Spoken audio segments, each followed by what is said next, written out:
महाराष्ट्र चुनाव में बीजेपी ने पूरी ताकत लगा दी। यवतमाल में गृहमंत्री अमित शाह ने कहा कि चुनाव ये तय करेगा कि महाराष्ट्र शिवाजी महाराज और वीर सावरकर के रास्ते पर चलेगा या औरंगजेब के।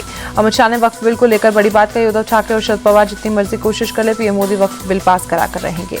राहुल गांधी पर भी अमित शाह ने तंज कसते हुए कहा कि राहुल गांधी का जहाज 20 बार क्रैश हो चुका है, महाराष्ट्र चुनाव में 21वीं बार क्रैश होगा। अमित शाह की बातों का जवाब शरद पवार ने दिया। कहा कि प्रधानमंत्री मोदी समाज को बांट रहे हैं, महायुति की सरकार से महाराष्ट्र की जनता खुश नहीं। शरद पवार ने सीएम योगी को भी आड़े हाथों लिया। कहा भगवा कपड़े पहनकर ये लोग देश में सांप्रदायिकता फैलाते हैं, देश का अहित करते हैं। महाराष्ट्र में गृहमंत्री अमित शाह के बैग की हुई चेकिंग। हिंगोली में चुनाव आयोग ने अधिकारियों से हेलीकॉप्टर की चेकिंग की। पटेंगे तो कटेंगे के नारे पर बोले केंद्रीय मंत्री नितिन गडकरी, लोग इस नारे का अलग अलग तरह से अर्थ निकाल रहे हैं, सभी को देश के दुश्मनों के खिलाफ एकजुट होना चाहिए। गडकरी बोले महाराष्ट्र में महायुति की जीत पक्की है, पूरा विश्वास है कि हमें पूर्ण बहुमत मिलेगा। पटेंगे तो कटेंगे के नारे पर बोले महाराष्ट्र के डिप्टी सीएम अजीत पवार, ऐसे नारे महाराष्ट्र में नहीं चल सकते, हम बटेंगे कटेंगे सब पसंद नहीं। अजीत पवार बोले हम सभी ने इस नारे का विरोध किया, पंकजा मुंडे ने भी इसका विरोध किया। महाराष्ट्र अम्बेडकर के सिद्धांतों पर काम करता है। सीएम योगी के बटेंगे तो कटेंगे वाले नारे पर बोले देवेंद्र फडणवीस, इस नारे में कुछ भी गलत नहीं। जब जब देश जातियों प्रांतों समुदायों में बटा, तब तब ये देश गुलाम हुआ।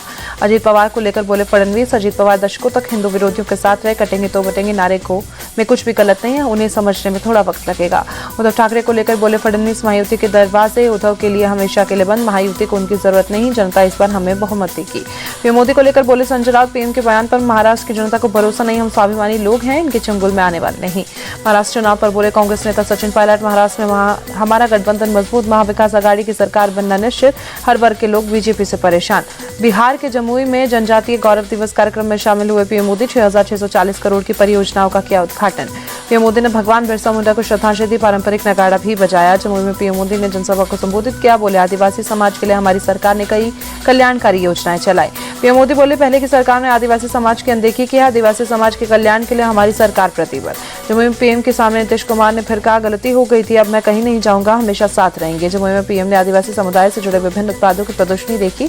प्रदर्शनी में स्टॉल लगाने वाले तमिलनाडु के धर्मदुरई के साथ पीएम ने सेल्फी भी ली। दिल्ली के गृहमंत्री अमित शाह ने भगवान बिरसा मुंडा की 150वीं जयंती पर उनकी प्रतिमा का अनावरण किया। केंद्रीय मंत्री मनोहर लाल खट्टर मौजूद रहे। दिल्ली में राष्ट्रपति द्रौपदी मुर्मू ने भगवान बिरसा मुंडा को श्रद्धांजलि दी। उपराष्ट्रपति धनखड़, लोकसभा अध्यक्ष ने भी श्रद्धांजलि दी। झारखंड सीएम हेमंत सोरेन ने रांची में बिरसा मुंडा को श्रद्धांजलि अर्पित की। आज भगवान बिरसा मुंडा की 150वीं जयंती। झारखंड का स्थापना दिवस आज। पीएम मोदी ने ट्वीट कर प्रदेशवासियों को बधाई दी। कहा प्रार्थना है झारखंड प्रगति के पथ पर तेजी से आगे बढ़े।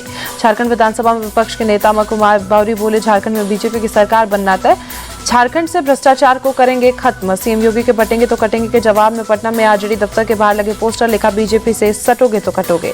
दिल्ली में कांग्रेस पार्टी को लगा झटका। सीमापुरी से पूर्व विधायक वीर सिंह धिंगान आम आदमी पार्टी में शामिल, केजरीवाल की मौजूदगी में सदस्यता ली। थप्पड़कांड के बाद जयपुर में प्रदेश भर के आरएएस अधिकारियों की बैठक, एसडीएम अमित चौधरी भी शामिल, मीटिंग में सुनाई आपत्ति। जबलपुर में अतिक्रमण के खिलाफ बुलडोजर कार्रवाई, जेडीयू के प्रदेश अध्यक्ष के कार्यालय पर भी चला बुलडोजर। जेडीयू नेता ने बिना नोटिस ऑफिस तोड़ने का आरोप लगाया। बुलडोजर कार्रवाई के दौरान अधिकारियों से तीखी बहस हुई। प्रयागराज में 5 दिनों से जारी छात्रों का धरना प्रदर्शन समाप्त। आरओ की परीक्षा को लेकर नाराज थे छात्र। देश भर के 92 जगहों पर सीबीआई की छापेमारी। असम के पोंजी स्कीम केस में एजेंसी ने कार्रवाई की। दिल्ली में साइबर ठगी का एक और मामला सामने आया। बुजुर्ग इंजीनियर को ठगों ने 8 घंटे तक किया डिजिटल अरेस्ट। तमिलनाडु के थूथुकुडी में कई जगहों पर तेज बारिश, सड़कों पर गाड़ियों की रफ्तार धीमी। दिल्ली ट्रैफिक पुलिस ने जागरूकता कियोस्क लॉन्च किया। सड़क सुरक्षा को बढ़ावा देने के लिए विस्फोटक लगाया गया।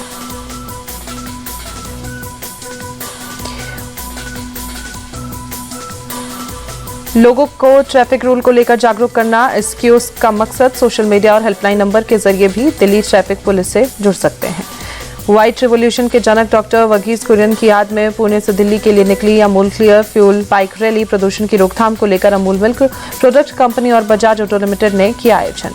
बाइक रैली को निर्मला कुरियन, राजीव बजाज और जयन मेहता ने दिखाई हरी झंडी। प्रदूषण को लेकर बाइक राइडर को करेंगे जागरूक। रैली में सीएनजी बाइक का किया जा रहा है इस्तेमाल।